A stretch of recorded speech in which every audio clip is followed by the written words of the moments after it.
예, 나의 히어로 아카데미아 현재 파이널 시즌이 아주 성황리에 방영이 되고 있죠. 이게 뭐 IMDb 평점 거의 만점이다, 9.9점이다, 그리고 레전드를 찍었다, 이런 이야기가 많이 나왔습니다. 저는 뭐 IMDb 평점은 솔직히 별로 관심 없고, 제가 봤을 때 그래도 레전드는 맞습니다. 이번 파이널 시즌은 그래도 나의 히어로 아카데미아가 완결이 나는 마지막 시즌이기 때문에 본즈가 좀 힘을 준 게 보입니다. 지금까지 나의 히어로 아카데미아 1기부터 3기까지는 레전드 작화를 뽑았다고 보지만 그 뒤부터는 좀 주춤하는 모습이 있었죠. 나히야 애니 같은 경우는 좀 기복이 있었습니다. 퀄리티가 들쑥날쑥했어요. 뭐 4기도 그렇고 5기도 그렇고 6기도 그렇고 이제 초반에 1, 2, 3기에서 보여줬던 작화의 퍼포먼스를 좀 유지하지 못한 감이 있죠. 연출도 좀 달라졌다고 욕을 많이 먹기도 했고, 그런 와중에 극장판에선 항상 레전드 퀄리티, 레전드 작화를 보여주면서 그래도 본즈가 아직은 안 죽었구나. 근데 이 새끼들이 도대체 극장판에선 이런 레전드 클래스를 보여주고 왜 본편에서는 그림이 안 움직이고 PPT 연출로 때우고 이상한 색감에 이상한 텍스트 하며 얘네가 도대체 왜 이렇게 본편에서는 똥을 쌀까? 라는 아쉬움들이 항상 있었는데, 이번 파이널 시즌은 거의 극장판 퀄리티를 계속 보여주면서 아주 성황리에 마무리가 될 거라고 보고 있고요. 이제 나히야가 완결이 어떻게 났는지는 이제 너무 유명하게 퍼졌기 때문에 사실상 모르는 사람이 거의 없을 정도이기도 하고, 저도 완결 부분은 조금 아쉽긴 하지만 이게 너무 억가가 심하지 않나, 물론 아쉽긴 하지만 그 정도로 미흡하진 않은데 라는 의견을 가지고 있기 때문에 나의 히어로 아카데미아 완결 부분에 관한 이야기는 좀 뒤로 미루도록 하고, 일단 전반적으로 나의 히어로 아카데미아 파이널 시즌, 도대체 이게 몇 번째 파이널 시즌인지 저는 솔직히 이제 헷갈립니다. 최종 결전이다, 찐막 결전, 찐찐막 결전, 이걸 계속했기 때문에 이제 얘네가 언제 나왔고 몇 기가 무슨 에피소드가 나왔는지 이제 슬슬 헷갈리기 시작했어요. 진격의 거인 4기가 좀 많이 그랬죠. 진격의 거인 찐막, 진격의 거인 찐찐막, 진격의 거인 극장판 전편, 극장판 후편, 거의 뭐 찐막, 찐찐막의 찐찐찐막 최종본, 이렇게 뇌절했기 때문에 좀 헷갈렸단 말이에요. 물론 이게 제작사 입장에선 한 1쿨이나 2쿨 이 정도로밖에 못 만드는데 그걸 계속 만들 순 없으니까 뭐 어쩔 순 없긴 한데, 최종전에서 잘 싸우다가 갑자기 끊기고 넘어가고 그런 부분이 있었기 때문에 좀 몰입을 해치는 감이 저는 보면서 몇 번 있었습니다. 제가 정말 원작을 보면서 좋아했던 장면인데 다음 시즌을 또 기다리라고 하니까 그런 부분에선 좀 아쉽지만, 그래도 그렇게 기다렸기 때문에 지금 이런 레전드 퀄리티가 나오고 IMDb 평점이 9.9점을 찍느니 레전드 연출, 레전드 완결 서사 이렇게 나올 수 있던 것도 맞긴 하니까 이 부분에 대해서 좀 몰입을 해치긴 하지만 저는 더 나은 방법이라 생각합니다. 그걸 계속 방영을 해서 퀄리티를 망치고 쓰레기같이 기억돼서 저희 머릿속에서 잊혀지는 것보단 그 레전드 장면 하나 뽑고 가는 게 더 낫잖아요. 이제 나히야, 이것도 참 오래된 작품이죠. 사실 뭐 제2의 원납을 이러면서 나루토의 뒤에 이를 나의 히어로 아카데미아 이러면서 소년 점프에서 정말 많이 밀어준 만화인데 저도 재밌게 봤습니다. 나의 히어로 아카데미아 애니도 재밌게 봤고요, 원작도 재밌게 봤습니다. 그런데 저 같은 경우는 나의 히어로 아카데미아 애니보다 만화를 더 좋아합니다. 이렇게 생각하는 이유가 뭐냐, 나히야 애니를 제작하는 본즈, 정말 최고의 애니메이션 회사 중 하나지만 뭔가 나히야를 볼 때 본즈의 최고점, 저희가 기억하는 본즈의 잘 나갔던 모습들, 강철의 연금술사나 모브 사이코, 이런 퀄리티는 솔직히 안 나왔단 말이에요. 초반에 보여준 거 말고는 그 뒤 시즌부터는 항상 애매했단 말이죠. 그런데 원작 단행본의 그림은 제가 볼 때 정말 좋았습니다. 저는 홀콧의 그림을 현재 연재하고 있는 작가 중에서 가장 제가 좋아하는 그림책, 가장 잘 그린다고 생각하기 때문에 가장 제 마음에 드는 작화를 보여주는 만화책이 저는 정말 마음에 들었어요. 그래서 저는 애니가 원작의 작화를 오히려 따라가지 못한다고 생각했고, 실제로 원작을 보는 게 더 재밌었습니다. 정말 그림을 잘 그리는 분이기 때문에 캐디도 정말 완벽하고, 일단 역캐들이 거의 뭐 오마카세예요. 오마카세. 셰프가 특별히 엄선해서 주는 오마카세. 역캐들이 정말 하나도 거를 게 없습니다. 그리고 살짝 살집이 있어서 통통한 그림체, 거기에 오마카세급 매력을 가진 다채로운 캐릭터들. 그래서 작화나 캐디는 제가 항상 말아주는 작가님인데, 이번 파이널 시즌 같은 경우는 애니메이션이 만화를 따라잡았다고 봅니다. 이번 시즌 같은 경우는 애니로 보는 게 더 재밌었어요. 애니로 보면서 추가된 연출과 지금까지 나왔던 수많은 장면들의 오마주를 담은 연출을 넣어서 정말 마무리라는 그 결말의 단원을 아주 완벽하게 해냈다고 저는 생각하기 때문에, 어떻게 보면 이제 바쿠고의 대사 중에서 나는 아직 너를 따라갈 수 있을까? 라는 대사를 했던 것처럼 본즈가 진짜로 원작을 따라잡았다고 봅니다. 우선 이 키 비주얼부터 마음에 들잖아요. 미도리아랑 시가라키랑 싸우고 바쿠고랑 올폰이랑 싸우고, 좋았던 점부터 말을 한다면 저는 이들의 전투보단 바로 밑에 이 간발에 이 미도리아 이즈쿠가 달려가는, 이 올마이트 티셔츠를 입고 달려가는 이 장면이 좋았다고 생각하기 때문에 얘네들이랑 싸우는 거는 좀 아쉬웠죠. 많이 아쉬웠습니다. 굳이 이렇게 했어야 된다라는 생각을 하기도 했지만, 여기서 느꼈던 부족한 부분은 미도리아 이즈쿠 라이징, 여기서 해소를 해줬다고 보기 때문에 나히야의 파이널 시즌은 완결을 아주 잘 냈다라는 입장입니다. 저는 이 장면 보면서 정말 눈물이 나올 뻔했습니다. 미도리아가 진짜 최고의 히어로가 됐구나, 이런 게 아주 팍 느껴지는 성장한 그런 연출을 보여주기 때문에. 그리고 이번 시즌은 퀄리티 자체가 떨어지는 화도 거의 없었죠. 그렇다면 이제 나의 히어로 아카데미아 파이널 시즌을 한번 복귀를 해봅시다. 우선 애니메이션을 처음 틀면 나오는 게 뭡니까? 바로 오프닝이 나와야겠죠. 이번 오프닝이 상당히 좋습니다. 일단 1기 오프닝에 똑같은 가수 코로노 그라비티 이분들이 맡은 것부터 저는 감다살이라고 보고요. 오프닝 연출도 좋습니다. 그리고 나의 히어로 아카데미 오프닝들은 지금까지 뭐 괜찮았어요. 바로 그 전에 나왔던 커튼콜도 좋았고 4기 오프닝 뭐 폴라리스 이런 것도 되게 좋게 들었어가지고 이 노래는 딱 듣는 순간부터 필이 왔습니다. 이 노래 좋은데? 도입부부터 귀를 때리는 거야. 이제 노래 중에서 딱 듣는 순간 필이 오는 도입부 지르는데? 라는 느낌이 드는 노래들이 있잖아요. 아레쿠르 바쿠 오 무카이아타 와타시노 이렇게 딱 찔러주는 이 느낌이 도입부부터 느낌 지르는데? 무슨 노이즈가 이 도입부를 천천히 들어가는 게 아주 제 마음에 쏙 들었기 때문에 이번 오프닝도 아주 좋습니다. 그런데 이게 벌스 좋고 브릿지 좋고 아주 제 마음에 들지만 오히려 하이라이트 부분에서 뭔가 좀 힘이 떨어지는 느낌이 들었어요. 그 전까지는 정말 다 좋았어. 오프닝 연출도 좋고 도입부도 좋고 파이널 시즌이라는 그런 완결의 서사를 담고 있는 것도 좋았는데 뭔가 하이라이트 부분은 힘이 좀 빠지지 않나. 그래서 이 노래는 제가 오프닝을 볼 때 그 뒤에 부분은 그렇게 주의 깊게 안 듣고 물론 연출도 참 좋고 이 시가라키랑 미도리가 겹쳐서 나오는 부분도 참 멋있고 원포홀이랑 바쿠고랑 나오는 거 작화도 참 좋고 멋있긴 한데 하이라이트 부분에선 그래도 제 취향이 아니었고 그리고 엔딩 같은 경우도 많이 호평을 받죠. 이제 범칙 형님들이 나섰기 때문에 일단 가수부터 믿음이 가는 가수다. 그런데 가수보단 엔딩의 연출이 지리지 않나. 지금까지의 나의 히어로 아카데미아의 서사를 정말 총집약한 그간에 있었던 이야기를 함축적으로 싹 요약을 해주면서 이런 걸 보면 십덕들이 좋아 죽을 거 아닙니까? 이걸 본 지가 거의 뭐 9년, 8년, 7년 이렇게 된 십덕들인데 이런 걸 보면 추억 회상이 바로 들어간단 말이에요. 그냥 히로시의 회상이 자동적으로 머릿속에서 나온단 말이에요. 내가 이걸 1기를 어떤 감정으로 봤는지 2기에서 체육대회를 어떻게 봤는지 이제 뭐 저 같은 경우도 나의 히어로 아카데미아에 대한 추억이 아주 많기 때문에 이걸 1기를 보던 그 당시에 중학생 시절에 학교에서 짝꿍이 책을 제가 빌려보면서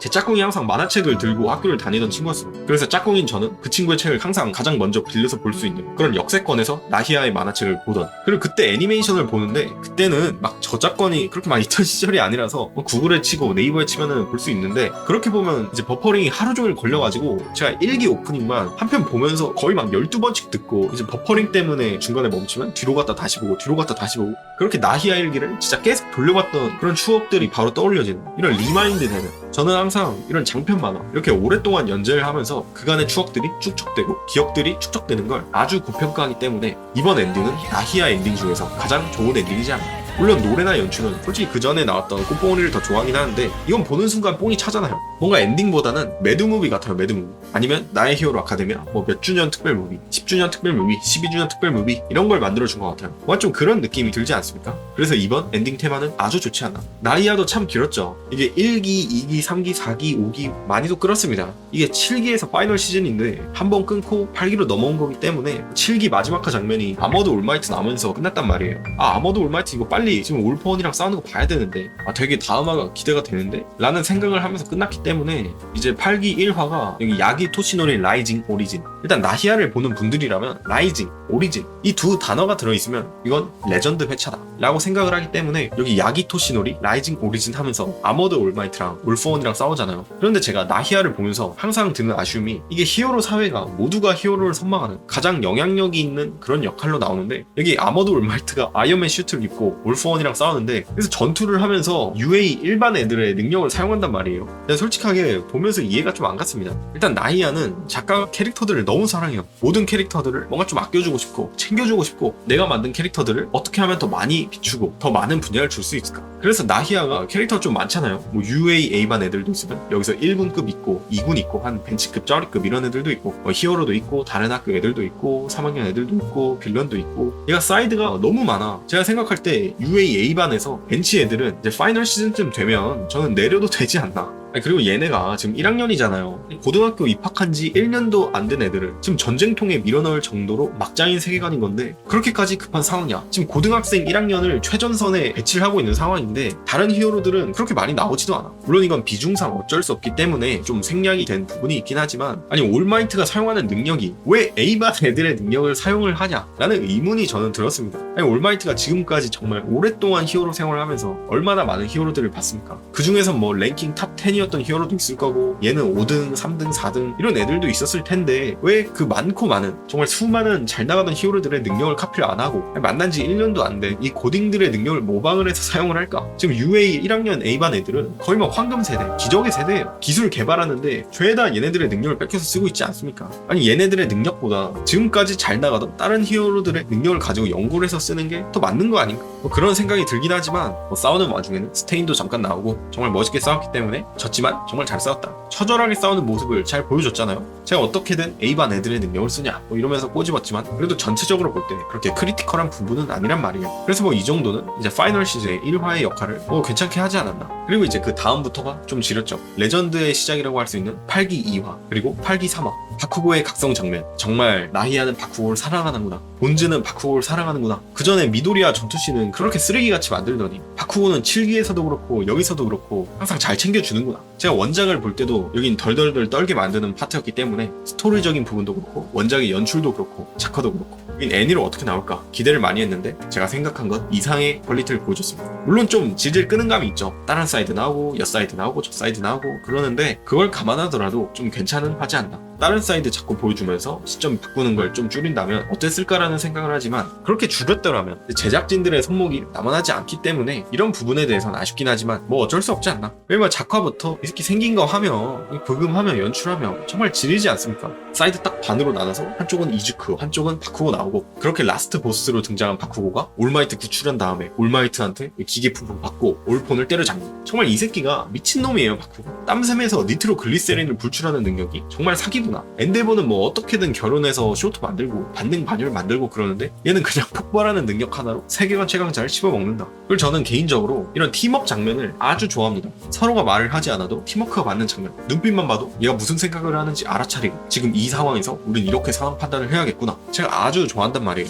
바쿠고가 부활을 하고 나서 미도리아랑 아이 컨택 한번 하고 싹 지나가면서 이제 서로 걱정 안 하고 각자의 할 일을 하잖아요. 그런 걸 보면 가슴이 뜨거워지기 때문에 이 파트는 정말 레전드라고 불리는 게 손색 없는 파트였다. 제가 이런 장면을 왜 이렇게 좋아하냐. 현실에서도 은근히 이런 걸 느낄 수 있잖아요. 예를 들어서 가장 쉽게 느낄 수 있는 게 스포츠를 한다. 축구를 하면서 내가 드리블을 딱 하는데 저기 앞쪽에 골대 쪽에서 달려가는 애가 있어. 그럼 걔랑 눈빛이 딱 맞아가지고 내가 여기서 패스를 이렇게 하면 얘가 받아서 골을 넣겠다. 이런 식으로 눈빛이 딱 맞은 다음에 패스를 해서 골을 연결시킨다든지 아니면 농구를 하면서 이 타이밍에 패스를 주면 얘가 잡아서 바로 슛을 때리겠구나. 이렇게 서로 눈빛만 봐도 알 수 있는 순간이 있잖아요. 그리고 그게 성공을 했을 때 그때 오는 카타르시스가 있지 않습니까? 같은 판단을 해서 좋은 결과를 만들었을 때 그때 나오는 이 도파민이 있거든요. 제가 이걸 언제 크게 느꼈냐. 제가 이제 고딩 때 알코올 램프를 가지고 뭘 하는 시간이 있었는데 고딩 때 뭔가 조별 활동을 한다면 이렇게 책상을 돌려가지고 1분단, 2분단, 3분단 뭐 이렇게 나눠서 조별 활동을 하잖아요. 근데 저 멀리 있는 조에서 알코올 램프를 떨어뜨린 거야. 그래서 이제 불이 났어. 근데 알코올 램프가 떨어진 거 가지고 불이 그렇게 크게 안 날 거 아니에요.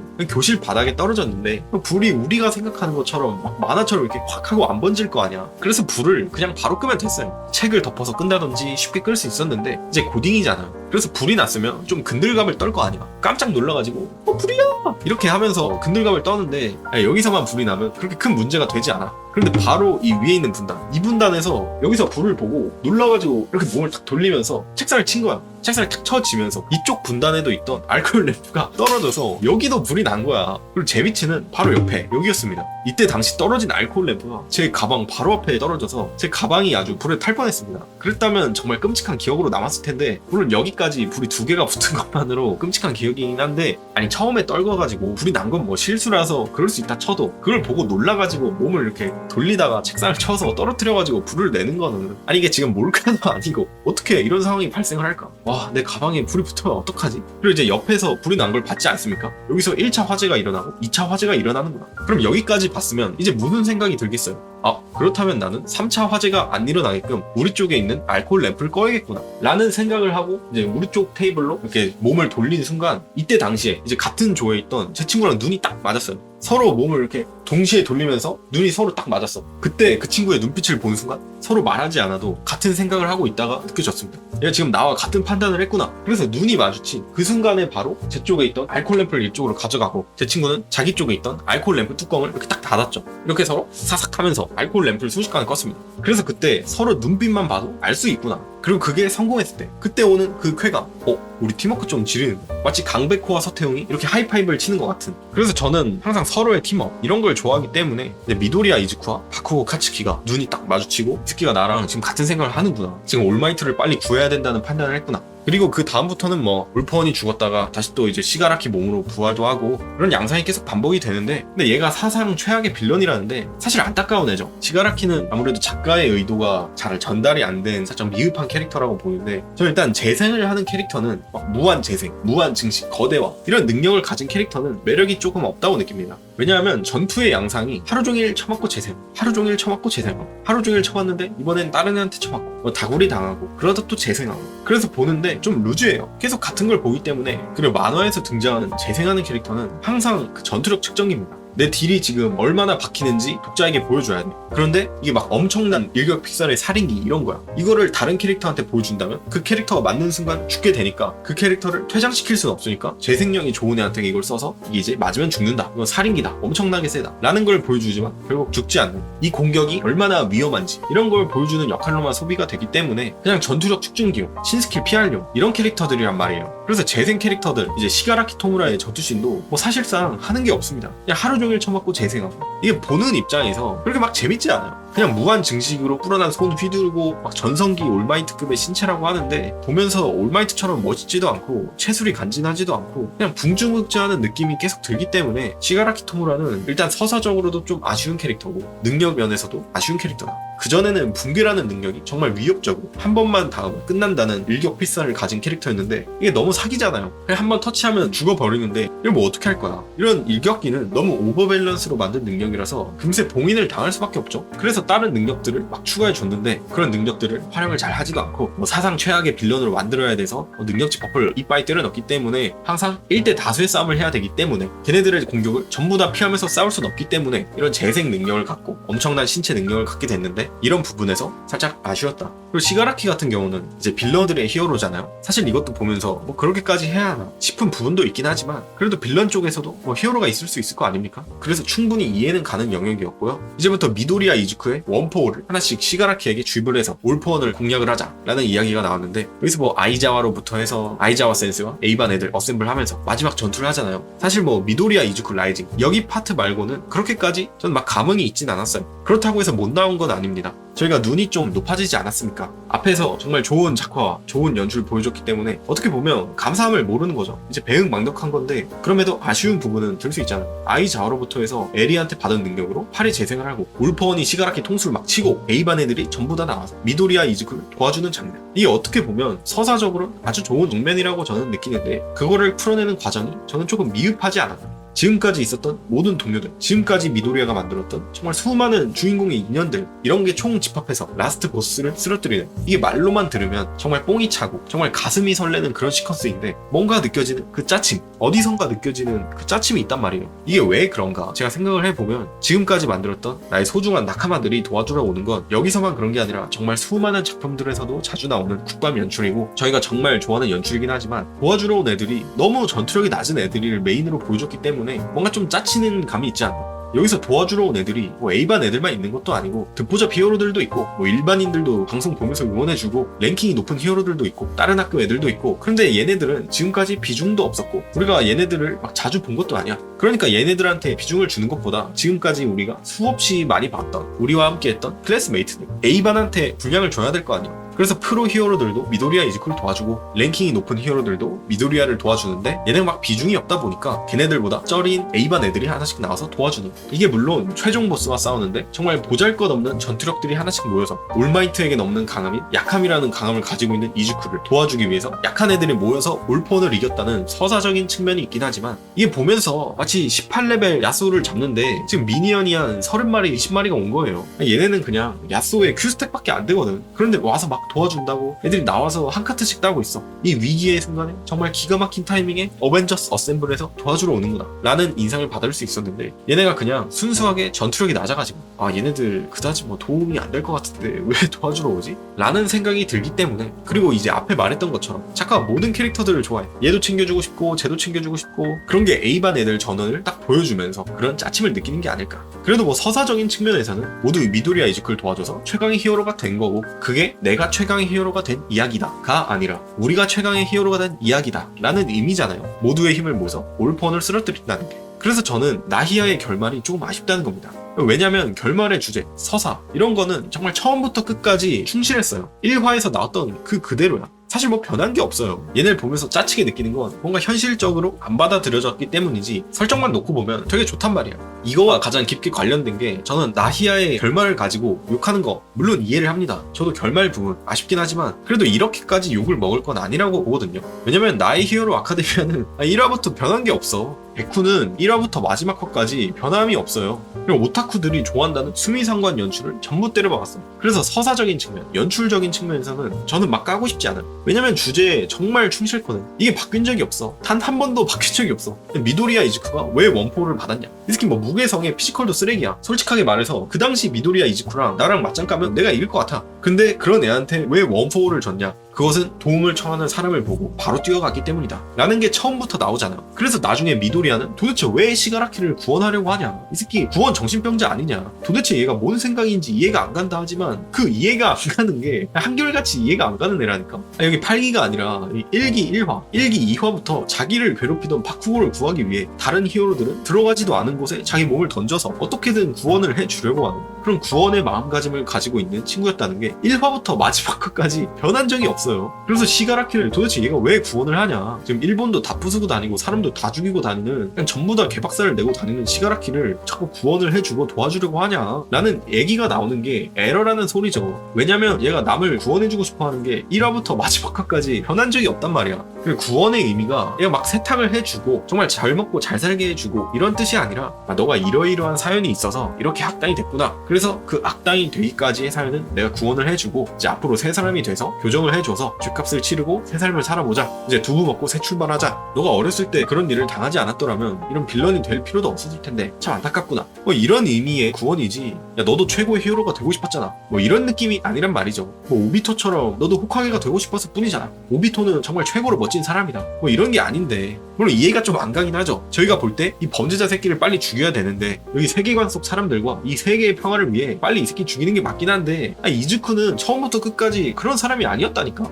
미도리아가 시가라키를 죽여야 한다는 건 이 미도리아 이즈쿠라는 캐릭터의 해석을 정말 잘못하고 있는 거고요. 그리고 나의 히어로 아카데미아의 메인 주제, 이 핵심을 관통하는 그런 주제와도 전혀 맞지 않는 소리라는 말이죠. 얘는 시가라키를 죽이면 안 돼. 왜냐면 그게 데쿠를 지금까지 움직이게 했던 원동력이야. 이 개찐따 같은 애도 히어로가 될 수 있구나. 왜냐면 그것은 남을 구해주고 싶은 마음이 있었기 때문이다. 그런데 시가라키를 죽이라는 건 미도리아 이즈쿠라는 캐릭터와 정반대의 행동이고요. 그게 저희가 볼 때는 좀 납득이 안 가고 이 새끼가 이해가 안 가는 것 뿐이지 얘는 처음부터 끝까지 변한 적이 없다. 그리고 이런 나의 히어로 아카데미아의 주제는 항상 일관되게 나왔기 때문에 이제 마지막 전투에서 거의 무능력자에 가까운 미도리아가 울폰을 처치할 수 있었던 게 이렇게 어디든지 구원을 하고 다니고 손을 뻗고 오지랖을 펼치고 다니는 그런 구원에 미친 미도리아였기 때문에 가능한 이야기잖아요. 저는 그래서 미도리아가 공감이 좀 안 되긴 하지만 그래도 못 만든 캐릭터는 아니라고 보고요. 마지막에 올폰을 쓰러뜨리는 연출, 올폰이 미니언들의 다구리를 맞고, 사실 올폰 자체도 스킬이 매력이 없어. 특히 왜 깽판을 치고 다니는지도 이해가 좀 안 가잖아요. 야 도대체 목적이 뭐야? 그래서 요이치를 만나고 싶은 것 뿐이잖아. 그런데 겸사겸사 세계도 지배를 하고 싶고 뭐 마왕이 돼서 군림을 하고 싶은데 야, 도대체 마왕이 되면 뭘 할 건지 그런 것도 없단 말이야. 능력도 모든 개성을 흡수를 하고 방출할 수 있는 개성이 정말 엄청난 능력을 가졌지만 결국 보여주는 건 뭡니까? 얘도 똑같이 거대와 무한 재생, 무한 증식 이런 거잖아요. 그래서 전투씬은 그다지 재미가 없고요. 여기서는 뭐 서사적인 측면, 연출적인 측면에서 보너스 점수를 받아가지고 이제 오케이다. 그런데 그 외에는 이제 낫 오케이다. 하지만 그렇게 짜치는 부분마저도 커버를 하는 게 지금까지 쌓아왔던 9년간 축적된 나히아의 서사, 그리고 데쿠가 1화부터 마지막까지 쭉 일관되게 보여준 캐릭터의 정체성, 이런 게 있기 때문에 고평가를 받는 게 아닌가. 여기 보면서 정말 가슴이 벅차오르고 눈물이 납니다. 이때 유세이런이 나온 순간 바로 몸이 반응을 해버려요. 이 브금을 듣는 순간 큰 거 온다, 왔다. 유세이런을 듣는 순간 원포울 위기 감지 개성으로 큰 게 온다는 게 느껴진단 말이죠. 와 올라온다. 나도 지금 데쿠랑 같이 뛰고 싶어. 같이 뛰면서 나도 등을 밀어주고 싶어. 나도 간바레하고 응원을 해주고 싶단 말이야. 이 상태에서 캐릭터들이 하나씩 도와주면서 간바레 이렇게 하나둘씩 쌓아가는 이 미도리아 이즈쿠라는 캐릭터가 왜 매력이 있는지.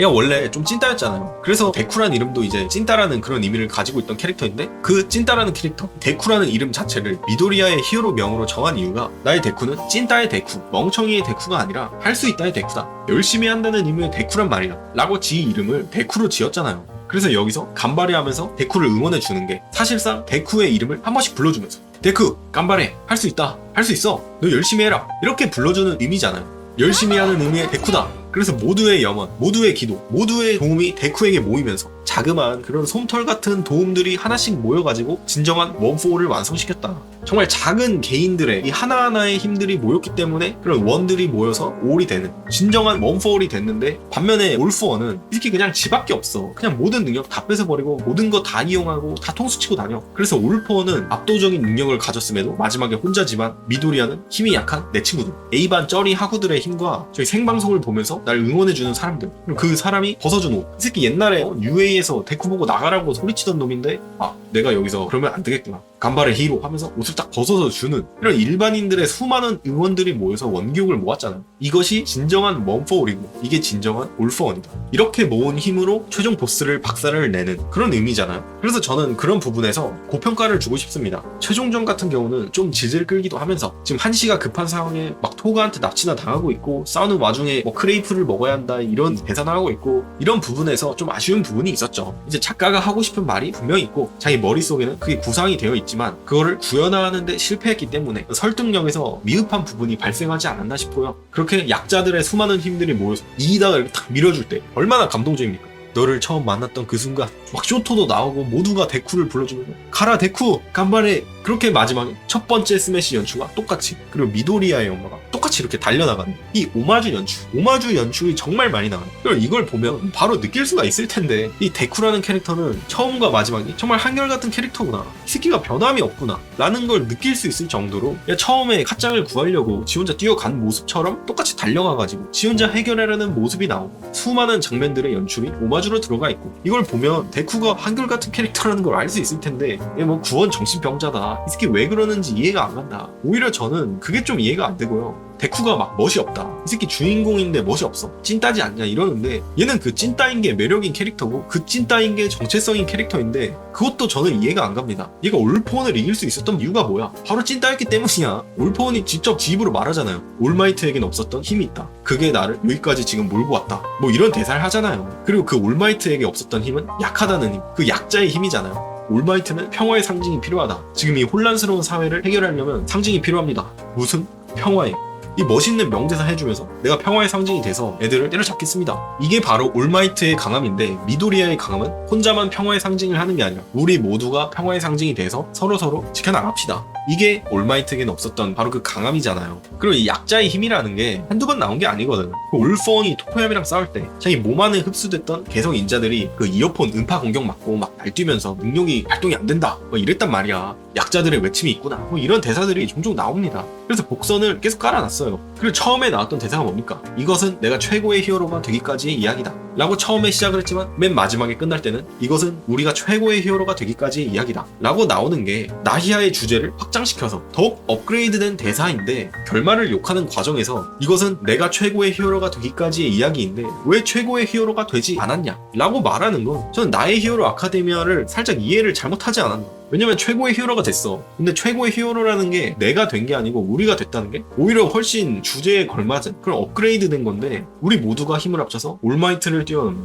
개인 한 명에게 의지를 하는, 더 이상 한 명의 원포올이 아닌 모두가 원포올이 돼서 올을 만든다는 그런 의미인데, 여기 포스터 보면 전부 응원의 메시지가 담겨 있잖아요. 데쿠쿤 간발해, 간발의 히로. 이때 당시 모든 캐릭터들이 간발을 외치면서 지금 무슨 미국에 있는 대통령까지 갑자기 근들갑을 떠면서 야 이 새끼야 히로들 당장 파견하지 뭐해 이렇게 근들갑을 떠는 장면들도 나오는데, 그렇게 만든 게 바로 미도리아 이즈쿠의 강함, 약하다는 강함이죠. 얘 지금 찐따라서 못 믿어온 거야. 올마이트는 그냥 덩치가 있다만 해서 무슨 로니 콜먼이 개성인 것처럼 이 새끼 뭐 근육 강화 계열의 개성인가? 이런 의문이 들 정도로 듬직하게 생겼잖아 걔는. 근데 얘는 생긴 게 솔직히 나보다 피지컬이 안 좋아 보여. 그럼 이제 믿음이 안 갈 거 아니에요. 빌런들이 딱 왔는데 내가 가서 여러분들 지켜주러 왔습니다 이러면 믿음이 안 가잖아요. 이런 치근함이 생기는 게 바로 미도리아 이즈쿠의 능력이고, 더 이상 특별한 한 명에게 의존하는 게 아니고 평범하지만 남을 도운다는 그런 강함을 가지고 있는 미도리아 이즈쿠에게 감화돼서 그에게 도움이 돼야겠다 그에게 힘을 보태주자 라는 게 미도리아가 짐을 나갔을 때 우라라카의 연설에서 나오고 사람들이 그걸 보고 도와주잖아요. 그게 바로 미도리아 이즈쿠의 강함이고 나히야에서 계속 나왔던 주제인데, 그 주제로 마지막에 사람들의 도움을 받아서 모두의 힘을 모아서 이 간바레라는 의지를 모아서 열심히 한다는 데쿠의 데쿠를 불러주면서 멋있게 달려가면서 티셔츠도 빌려 입고 모두의 응원을 한마음에 받아서 진정한 원포를 만든다는 그 수많은 약자들이 모여서 거대한 전체가 돼가지고 이것이 진정한 원포 이렇게 최종 보스를 쓰러뜨리는 건데, 도대체 이 티셔츠 벗어준 애는 왜 벗어줬을까? 이건 아무리 봐도 이 올마이트의 티셔츠를 입고 가는 모습을 그리고 싶었기 때문에, 미도리아의 약함이라는 강함을, 이 평범한 사람임을 더 보여주기 위해서. 왜냐면 이게 히어로의 멋있는 모습이 아니잖아요. 히어로는 이 슈트도 입고 멋있게 꾸며진 모습으로 다른 사람에게 믿음을 주는 평화의 상징적인 존재인데, 이 평범한 모습, 이 찐따 같은 모습, 히어로의 듬직한 모습과는 거리가 먼 이 소박한 모습으로 미도리아 이즈쿠의 강함을 더 부각시키려고 좀 억지로 입히지 않았나. 심지어 옷 벗어준 애는 갑자기 옷 벗어가지고 이제 알몸 상태로 뻘쭘하게 애들이 쳐다보고 있고. 근데 그 과정이 좀 우스우면 어떻습니까? 여기서 멋있게 나오잖아요. 심지어 이때 개성도 없어. 그냥 개찐따야. 마지막에 티끌처럼 나온 원포일 조금밖에 없단 말이야. 하지만 그 개찐따를 도와줘야 한다는 수많은 사람들, 나도 개찐따니까 우리 개찐따들끼리 모여가지고 빌런을 이겨야 돼. 왜냐면 우리들은 약자니까 힘을 모아서 원포를 만들어야 돼. 그런 수많은 사람들의 마음이 모여서 올마이트를 결국 뛰어넘는 히어로가 됐다. 이제 올마이트의 대사에서도 나오잖아. 자신을 뛰어넘는 최고의 히어로가 됐다고. 지금까지 평화의 상징, 나 하나에 의지하는 반쪽짜리 원포울이 아니라 우리 모두가 히어로가 됐다. 우리 이제 시가라키 같은 피해자가 나오지 않게 서로서로 연대해서 도와주자. 그래서 이런 서사적인 측면에서 저는 오히려 고평가를 받아야 된다고 생각하고 있습니다. 유세이런과 함께 데쿠가 똑같이 달려가면서 간바레, 간바레, 간바레 히로. 지금까지 있었던 모든 캐릭터들 다 나오고 젠틀 트리미널 나오고, 저는 정말 눈물을 훔칠 뻔했어요 그때. 와, 이 새끼가 처음에 나왔을 때 히어로 도와주려고 나대다가 트램폴린 잘못 깔아가지고 오히려 상황을 악화시켰던 애인데, 여기서는 트램폴린을 제대로 깔아서 데쿠를 도와주는 거예요. 그래서 여기에 데쿠의 질주 장면, 이 간바레 장면은 저는 간바레 센파이를 뛰어넘는 정말 최고의 간바레 장면으로 기억에 남을 것 같습니다. 제가 좀 두서없이 말하기도 했고 똑같은 소리를 계속 하기도 했는데, 종장이 결국 자신의 정체성, 이 데쿠라는 정체성을 살려주면서 캐릭터가 완성이 되면서 멋있게 완결이 났어요. 근데 이제 나히야 완결 부분에 대한 평가는 제가 뒤에서 말한다 했잖아요. 여기서 무슨 얘기를 할 거냐. 나히야 완결에 대한 평가가 솔직하게 너무 안 좋습니다. 나히야뿐만 아니라 요즘 들어서 모든 컨텐츠, 이것이 애니든 만화든 영화든 노래든 뉴스든 그냥 모든 거에 적용되는 소리라고 생각하는데, 일단 제대로 안 보고 가요. 그냥 주위 여론이 얘가 뭐 어쩌고 저쩌고 하는구나, 그런가 보다 라는 식으로 받아들이고 그냥 그 상태로 자기의 의견을 같이 동조를 하는 게 전 좀 많다고 생각해요 요새. 나히야의 완결 같은 경우는 저도 좀 아쉽게 봅니다. 일단 최종 부분에서 하루 종일 시가라키 토무라랑 울고 빨고 무한 재생쇼 보는 것도 좀 그렇기도 하고, 토가 히미코한테 얘가 납치당하는 것도 그렇고, 마지막에 결국 개성을 잃어서 선생님이 됐다가 그냥 슈트를 입고 다시 활동을 하는 것도 좀 아쉽단 말이죠. 그리고 거기에 대해서 아쉽다는 의견을 표출하는 사람 당연히 정상이고, 제가 아쉽다고 한 것보다 훨씬 더 박하게 평가하는 사람도 정상이고, 애니에서 마지막에 간바레를 들으면서 뛰는 게 난 별로였다. 얘 뛰어가는 거 그다지 멋있지 않고 그냥 찐따 같고, 그리고 이 바쿠고 학폭 가해자 새끼 왜 세탁돼가지고 자꾸 나오는 거냐, 난 이해가 안 된다 라고 말하는 것도 이해가 가지만, 저는 그렇게 말하는 거에 있어서 자신의 충분한 논리, 내가 이걸 직접 봤는데 어떠어떠한 생각으로 라는 자신의 논리가 있으면 뭐 얘가 당연히 안 좋은 소리를 할 수도 있고 나랑 다른 소리를 할 수도 있는 거잖아요. 뭐 이걸 무조건 빨아줘야 한다, 무조건 까야 한다, 이런 소리가 아니라 이제 까더라도 빨더라도 내가 이걸 직접 먹어보고 내가 이걸 직접 알아보고 그런 과정을 통해 내가 직접 생각을 해서 얻은 그런 결론을 가지고 의견을 표출하는 게 아니라 그냥 주위에서 뭐 이러이러하대 라는 걸 그냥 단면적으로만 보고 평가를 하는 게 아쉽다는 소리죠. 물론 타인의 평가가 자기한테 영향을 끼치지 말아야 한다, 이거는 아닙니다. 내가 몰랐던 거를 더욱 배울 수도 있고, 아닌데 나는 그렇게 생각 안 하는데 하고 서로 의견 토론을 하면서 감상의 영역을 더욱 확장시켜 나갈 수 있죠. 정말 좋은 현상이죠. 그런데 그건 내가 이렇게 생각을 하는데 제 생각은 다르네? 얘는 왜 이렇게 생각할까? 이 왜라는 과정을 통해서 이루어져야 하는데, 요즘 들어선 그 왜라는 과정을 빼고 그냥 판단을 하는 경우가 많은 것 같아요. 그래서 솔직하게 말해서 요즘 좀 못 같습니다. 진짜 못 같아요. 막 쇼츠로 퍼지고 커뮤니티로 퍼지고, 요새 이런 게 좀 활발하잖아요. 릴스, 쇼츠, 커뮤 이런 거에서 막 밈적으로 재생산돼서 나오는 거 물론 좋습니다. IP 활성화 되는 거 좋고 보면서 깔깔대고 웃는 거 저도 좋아하고 유머로서 받아들입니다. 근데 이걸 유머로 안 받아주고 이제 WWE로 받아줘야 하는데 UFC로 받는 경우가 진짜 많이 있어요. 쇼츠만 보고 잘못 판단을 하는 사람들이 많은데, 이게 뭐 나히야뿐만 아니라 뭐 원피스, 나루토 그냥 너무 많아요. 그런데 이게 애니 같은 경우, 만화 같은 경우뿐만 아니라 이제 영화든 노래든 안 보고 그냥 이 WWE를 보고 잘못 생각을 하거나 그냥 뭐 이렇겠지, 사람들이 뭐 말하는 이유가 있겠지, 하면서 모르고 까는 경우가 너무 많다는 거예요. 요새 이 영화를 직접 보고 나는 이렇게 생각을 해서 이런 식으로 받아들였어. 그런데 다른 어떤 평론가 아니면 영화 리뷰를 봤는데 얘는 이렇게 생각을 하는 거야. 그래서 그 사람이 내린 평가를 보고 나는 이걸 좀 더 높은 점수를 줘도 괜찮겠는데, 아니면 나는 점수를 오히려 더 낮춰야겠는데, 이런 과정을 통해서 자신의 평가를 보완을 하든지 수정을 하든지 할 텐데 이 리뷰어는 이렇게 말하네? 나도 그렇게 생각해야겠다. 이 평론가는 이걸 안 좋게 보네? 나도 안 좋게 봐야겠다. 그 리뷰어가 왜 그런 소리를 하는지, 그 평론가가 왜 이렇게 점수를 낮게 줬는지, 그 왜라는 과정을 생략을 하면 안 되잖아요. 그 평론가와 리뷰어가 하는 말들을 사람들이 왜 믿는지, 그들의 말에 왜 영향력이 있는지, 그 이유가 바로 그 사람들이 작품을 볼 때 어떤 논리로 이걸 해석을 하고 어떻게 평가를 내렸는지, 왜 그런 평가를 내렸는지, 그리고 그 평가가 정말 괜찮아서 사람들이 볼 때 많이 동조를 하니까 그 사람들의 말이 영향력을 갖게 된 거잖아요. 그런데 요새는 그 왜라는 과정, 그 사람이 그런 권위를 얻게 되고 자신의 말에 영향력을 얻게 되는 그 이유인, 그 사람이 분석한 이유와 논리를 빼고 그냥 그 뒤에 있는 권위만 얻으려고 한다는 거예요. 이 권위를 얻게 되는 바탕이 앞에 있는 이 왜라는 과정인데, 근데 그 왜는 생략을 하고, 왜냐면 그 왜는 왜 얘가 이런 생각을 했는지 내가 이해를 해야 해. 얘가 하는 소리를 이해를 해야 되고, 그 소리를 이해하려면 이 작품도 봐야 되고 다른 배경 지식도 보고 그 사람이 하는 말을 다 들으면서 결국 공부를 하고 알아가야 되는데 그게 막 귀찮을 거 아니야. 솔직히 이게 만화인데 뭐 어때? 그냥 넘어가, 이렇게 생각할 수도 있고, 무슨 뭐 노래 3분짜리 곡에 뭐 그런 의미를 가지냐, 그냥 영화는 뭐 보고 마는 거지, 그냥 넘어가는 거지, 그냥 재밌으면 되지, 그냥 이렇게 쉽게 넘어가면서 그 평가를 내린 왜라는 이유에 대한 고찰을 안 하고 그냥 그 뒤에 있는 이 사람의 영향력, 이 사람의 권위, 이런 것만 얻으려고 하고, 이런 거를 내가 뒤에 업어서 야, 너 걔가 그렇게 말했는데 너 그 평론가보다 잘 알아? 너가 그 리뷰어보다 유명해? 너가 그 평가 내린 기관보다 권위가 있어? 라는 식으로 대처를 하는 건 저는 정말 아쉽다고 봅니다. 이건 평가를 오히려 축소시키는 거예요. 그리고 이렇게 내린 평가는 적어도 저는 그 작품을 본 게 아니라고 생각합니다. 다른 사람들이 왜 이런 부정적인 소리를 하는지, 왜 긍정적인 소리를 하는지, 그 왜라는 이유에 대해서 스스로 고찰도 해보고 자신만의 논리도 만들어서 그걸 반박도 해보고 동조도 해보고 자신만의 의견을 피력을 하는 거지, 그냥 그 과정은 귀찮고 그렇게까지 내가 관심이 있지도 않고 그 사람의 말만 빌리고 그 집단의 말만 빌리고 이 사람들의 여론만 빌려가지고 평가를 하는 거는 저는 좀 아쉽습니다.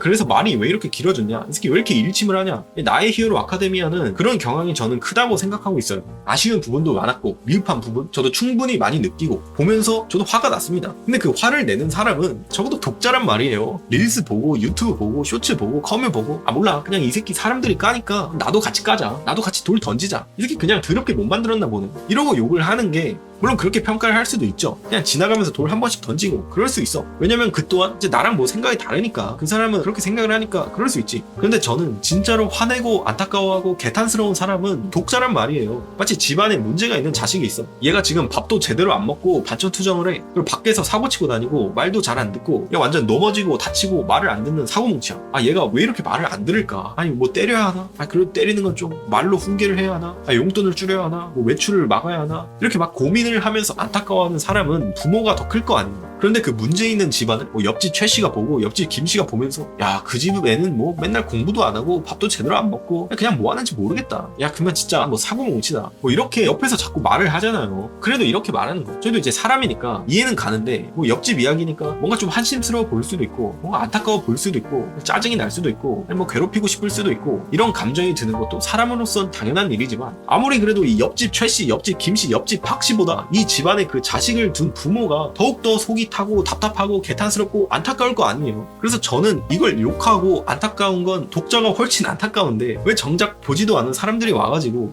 저 새끼는 뭐 스토리가 어떻고 연출이 어떻고 서사가 어떻고 작화가 어떻고 캐릭터가 어떻고 대사가 어떻고 이렇게 이야기를 하냐는 소리죠. 안 보고 욕하고 안 보고 평가하는 거 저도 어느 정도 이해를 합니다. 그리고 타인의 평가를 보고 안 좋은 평가를 똑같이 나도 내리는 거, 그것도 충분히 가능한 영역이라고 생각을 해요. 그런데 이걸 제 기준에서 어디까지 용인을 하냐, 이걸 좀 쉽게 식당으로 비유를 하자면 여기 어떤 식당이 있어. 그래서 거길 내가 갔는데 여기 음식이 너무 형편이 없는 거야. 여기 밥도 그냥 쓰레기 같고 위생도 좀 별로고 위치도 별로고 가격도 별로고 사장도 별로고 왜 이렇게 쓰레기 같지? 뭐 이런 생각을 해서 내가 여기 리뷰는 별점 1점을 주고 내 주위 사람들한테 말해서 야, 이 식당은 쓰레기니까 가지 말아라, 여기 맛도 없고 가격도 없고 사장도 안 친절하고 그냥 패급이다, 뭐 이렇게 말할 수 있잖아요. 주위 사람들한테 별로라고 얘기하는 건 뭐 당연히 그럴 수 있잖아. 그리고 이 사람은 그 식당에 가서 음식을 음식을 먹고 값을 지불했고 거기서 제공받은 서비스가 안 좋으면 리뷰로 1점을 주든 내가 주위 사람들한테 여기는 가지 마세요 라고 알리든 정말 자연스럽고 우리 주위에서도 실제로 자주 일어나는 일이잖아요. 그리고 그 리뷰를 보고 내가 이 식당을 안 가봤는데 이 1점 리뷰를 보니까 여기는 맛이 없대, 가지 말아야겠다 라는 판단을 하는 것도 아주 자연스러운 일이고, 내 주위 사람한테 이 식당은 별로다 라는 이야기를 들어서 내가 전에 누구누구한테 들었는데 여기 별로래, 여기 말고 다른 데 가자 라고 생각하는 것도 자연스러운 일이죠. 그리고 인터넷을 보면서 여기 맛집 리뷰에 나왔어, 여기 뭐 맛집 프로에 나왔어, 여기 한번 가보자, 아니면 여기는 뭐 리뷰가 안 좋아, 여기 가지 말자 라는 생각을 하는 게 정말 자연스러운 현상이잖아요. 그래서 여론을 보고 나희야는 재밌는 작품이다, 나희야는 좀 별로인 작품이다, 이런 의견을 내가 들어서 내가 이걸 보다가 말 것인지, 아니면 내가 이걸 아직 안 봤는데 사람들이 재밌다길래 볼 것인지 라고 선택을 하는 건 전 충분히 가능한 영역이고 당연한 일이고 이거에 대해서는 부정을 하지 않습니다. 근데 제가 생각하는 문제점은 리뷰를 본 사람이 내가 이 식당은 사람들이 맛이 없다니까 가지 말아야겠다 여기서 그치는 게 아니고, 아니 가보지도 않은 사람들이 지금 1점 테러를 하고 똑같이 리뷰를 달고 댓글을 쓰면서 욕을 하고 있다는 거예요. 얘가 뭐 사회적으로 무리를 일으키거나 대중적으로 깔만한 일이 있어, 그래가지고 여기는 지금 장사를 하면 안 돼, 이 식당은 지금 음식을 만들 게 아니라 깜빵에 가 있어야 돼, 뭐 이런 상황이 아닌데 그냥 내 친구가 여기 음식 맛없대, 여기 1점이래,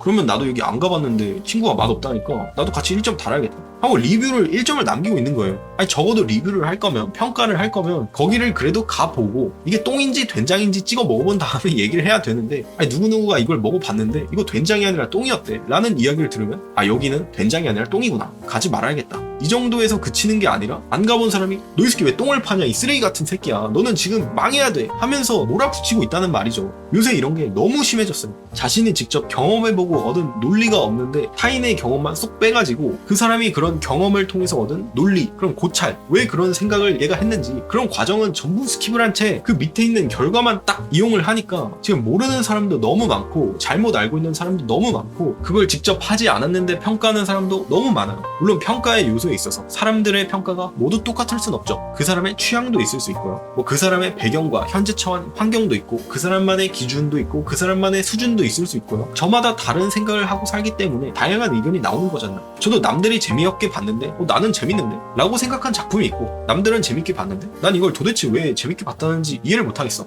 라고 생각하는 작품도 있습니다. 그래도 저는 적어도 그걸 직접 보고 나는 이게 이러이러해서 별로였어, 이게 이러이러해서 좋았는데, 여기는 뭐 좋은 부분이 있었는데, 여기는 내가 볼 때 별로인 부분이 있었는데 라고 이야기를 한단 말이죠. 그래서 저는 본인만의 논리가 있고 본인만의 생각이 있는 사람이 내린 평가는 이게 0.5점을 주든 5점을 주든 내 의견과는 반대가 되지만 그래도 존중을 받아야 된다, 이거 정말 주제에서 벗어난 완전 딴소리를 늘어놓는 게 아니면 저는 존중을 받아야 한다고 생각을 해요. 물론 이것도 제 개인의 생각이고 제 평가 기준이니까 저와 반하는 의견을 가진 사람이 있는 것도 당연하겠죠. 야, 이 새끼는 왜 이렇게 생각을 하냐, 나는 너와 생각이 전혀 달라, 너의 생각은 틀렸어 임마 라고 생각을 하는 것도 뭐 틀린 게 아니에요. 이건 어쩔 수 없어요. 그런데 제 기준에서 적어도 무언가를 평가를 한다면 이거를 제대로 한번 보고 제대로 알아보고 제대로 듣고 제대로 먹고 제대로 맛보고 그 다음에 평가를 내리는 게 맞다고 생각을 하는데, 솔직하게 말해서 요새 애니, 만화, 요약본으로 보는 사람, 쇼츠로 보는 사람, 릴스로 보는 사람 너무 많고요. 그렇게 봤을 때 뭐 잘못된 정보를 진짜로 알고 계신 분들도 많이 계십니다. 물론 바쁜 시간에 요약으로 보는 거, 그리고 쇼츠로 나온 정보들 보는 거, 그런 컨텐츠들 소비하는 거 가능합니다. 좋습니다. 뭐 바쁜데 뭐 어쩔 수 없죠. 그렇게 볼 수도 있죠. 그런데 그걸 제대로 된 감상이라고 한다면, 그리고 그렇게 감상한 걸로 평가를 내린다면 그게 과연 제대로 된 평가냐 라고 말하면 저는 그건 아니다 라고 말할 수밖에 없어요. 요약만 보고 쇼츠만 보고 평가를 하는 거는 마치 순댓국밥을 먹으러 갔는데 지금 국이랑 밥이랑 순대랑 같이 말아 먹어야 하는데 그냥 순댓국에서 순대만 젓가락으로 집어 먹고 순댓국밥 잘 먹었다 하고 가는 꼴이에요. 지금 이 사람은 순댓국밥을 제대로 맛보지 않았단 말이야. 그런데 그렇게 먹었던 경험을 가지고 여기 순댓국밥집 별로입니다, 여기 가지 마세요 라고 말을 하는 게 과연 제대로 된 평가냐는 소리죠. 적어도 순댓국밥을 평가를 할 거면 이 국물도 먹고 밥도 말아 먹고 순대도 건져서 먹고 고기도 먹고 이래야 되는데 그 위에 있는 순대만 건져 먹고 평가를 하면 이게 제대로 된 평가입니까? 나희야의 엔딩, 뭐 참전 용사 엔딩도 있고요, NTR 엔딩도 있고요, 뭐 친구들이 잊어버렸다 엔딩도 있고요, 얘가 교사가 돼서 꿈을 이뤘다, 나중에 슈트 받고 그냥 교사 때려치고 말았다, 사람들이 못 알아봤다, 뭐 이런 수많은 평들이 있습니다. 그리고 저도 거기에 대해서 반은 동의를 하고 있고 아쉽다고 생각하는 것도 충분히 있습니다. 그런데 여러분, 빠는 것보다 까는 게 더 즐겁지 않습니까? 솔직하게 무언가를 빨아주는 것보다 까는 게 조회수도 더 잘 나오고 이슈도 잘 되잖아요. 그래서 그런지 뭔가 장난으로 애를 막 놀려, 뭐 지금 나의 히어로 아카데미아 참전 용사 엔딩이다, 뭐 NTR 당했다, 뭐 이런 식으로 놀리는데 이걸 진심으로 받아들이고 욕하는 사람이 있는 거야. 아니 뭐 나루토, 원피스 너무 많아. 쇼츠, 릴스, 커뮤니티 이런 게 활성화되고 SNS 발전되고 그러니까 너무 많아. 그래서 저는 나히야라는 애니메이션, 이 원작을 정말 좋아하고 내가 이 나의 히어로 아카데미아 IP뿐만 아니라 제가 봤던 수많은 IP들을 좋아하는 사람으로서 이런 현상이 조금 안타깝습니다. 얘가 이걸 욕을 하더라도 제대로 한번 보고 욕을 한다면 나도 이해를 하고 그 사람의 의견은 존중을 받고 나와 다른 생각일지언정 그게 틀린 게 아니라 이 사람이 그렇게 생각을 한다면 그 사람 기준에선 맞는 거다 라는 생각을 하지만 안 보고 까는 건 저는 그냥 틀렸다고 말을 하고 싶어요. 아니 그 식당에서 식사를 안 했으면 리뷰를 못 남겨야 정상일 거 아니야. 네이버 리뷰로 영수증을 받고 리뷰를 달아야 되는데 지금 카카오맵으로 식당에 가지도 않고 1점 리뷰를 한다니까. 저는 적어도 나히야를 좋아하는 팬이라면, 나히야에 최소한의 애정이 있고 오랫동안 지켜봤던 팬이라면 여기 데쿠의 간바레를 보면서 이 새끼가 뭐 찐따다, 얘가 왜 주인공인지 대체 모르겠다, 솔직하게 말해서 그런 소리가 나오기 쉽지 않거든요. 차라리 깔 거면 다른 부분으로 깔 것도 많은데 왜 그런 부분에서 저는 욕을 먹는지 이해가 잘 안 되기 때문에, 아니 욕 먹을 거는 결말부도 그렇고 초반부도 그렇고 중반부도 그렇고 욕 먹을 건 분명히 많은데 결말부에서 야 뭐 쓰레기같이 만들었다 이렇게 욕을 하는 게 전 좀 억가가 있다고 생각합니다. 너무 분위기가 과열됐어요. 지금 모르고 까고 그냥 재미로 까고 장난으로 까고 몰라 그냥 사람들이 망했다니까 망했다지 라고 까면서 지금 나의 히어로 아카데미아 최종전은 엔딩을 다르게 만들어 주길 바란다, 지금 본지야 믿고 있는다 라고 하는데 사람들의 여론이 불타고 있는 거 충분히 납득이 가는 사안이고, 그래서 추가 에피소드를 더 끼워가지고 단행본을 출간을 했고 그걸 본다면 어느 정도 납득이 될 텐데 왜 그 뒤의 내용은 안 보고 그냥 애니를 다시 만들라, 애니 오리지널 엔딩을 부탁한다, 본지야 믿고 있는다, 1화부터 정말 일관되게 유지된 나의 히어로 아카데미아의 그런 주제였는데, 물론 결말에 아쉬운 부분들, 뭐 데쿠가 교사를 겸직을 하고 있는데 슈트를 받는 순간 바로 신나가지고 히어로가 다시 되고, 뭐 개성을 잃었다고 해서 갑자기 교사가 돼가지고 다른 히어로 활동은 안 하고, 이런 부분에서 아쉬움을 느끼는 거 저도 충분히 공감을 하고 동감을 합니다. 비질란테에서 무기성 히어로 너클 저스터도 있고 데쿠가 계속 운동을 해서 피지컬을 올마이트처럼 만든다면 히어로 활동도 어느 정도 할 수 있을 텐데, 그리고 직접 나오잖아요. 최강의 힘은 개성이 아닌 동기다. 그리고 그 동기가 미도리야 이즈쿠라는 캐릭터가 주인공이 될 수 있었던 이유고, 얘가 그냥 개찐따의 능력도 없고 무기성의 피지컬 쓰레기인데 원포를 받을 수 있었던 이유가 바로 그 개성이 아닌 동기라는 힘으로 얘가 원포를 받을 수 있었던 이유, 그리고 그 원포로 최종 보스를 이길 수 있었던 이유가 바로 개성은 없지만 누구보다 강한 동기, 가장 강한 것은 개성이 아니라 동기라는 거에 부합했기 때문에, 최강의 동기가 있기 때문에 이 미도리야 이즈쿠라는 캐릭터가 완성이 되고 매력이 있었던 건데, 얘가 마지막에 왜 동기를 잃고 갑자기 교사가 됐냐 라는 의견이 나오는 건 저도 이해를 합니다. 근데 거기서 반론으로 새로운 애들을 양성을 해주면서 더 나은 세상을 만들겠다, 뭐 이렇게도 말할 수 있겠죠. 그래도 저는 이 결말에서 깎아먹은 것보다 이 최종전에서 바쿠구가 부활을 하고 미도리야 이즈쿠 라이징으로 간발을 하면서 달려가는 장면이 그 과를 덮을 정도로 공이 크다고 보고 있거든요. 그리고 작화도 뛰어나고 원작부터 그림을 잘 그린다고 정평이 나 있어서 그냥 반타작만 해도 기본빵은 먹고 들어가긴 하지만, 제가 생각할 때 나의 히어로 아카데미아 최종 시즌뿐만 아니라 그냥 전체 시즌을 통틀어도 잘 만들었고 충분히 재밌고 남들에게 추천을 할 수 있는 만화고 애니메이션이란 말이에요. 그래서 나의 히어로 아카데미아의 최종 부분에 대한 평가는 좀 너무 박하다고 생각합니다. 그리고 뭔가 사람들이 요새는 좀 현실적인 캐릭터, 냉철한 캐릭터 이런 거를 좀 좋아하기 때문에 얘는 이해가 안 되는 캐릭터잖아요. 너무 열정적이고 감성적인 캐릭터잖아. 자기를 괴롭힌 학폭 가해자도 도와주려 하고 일본을 멸망시키려는 애도 도와주려 하고, 그래서 좀 현대인의 감성과는 좀 반하는 모습이 있기 때문에 더욱 사람들이 느끼기에 이 서사가 납득이 안 된다고 느끼는 게 아닐까. 그래도 저는 나의 히어로 아카데미아 정도는 충분히 잘 만든 작품이라 생각하고요. 제2의 원납을, 이제 나루토의 뒤를 이을 나의 히어로 아카데미아라는 칭호엔 어느 정도 부합을 하는 작품이라고 봅니다.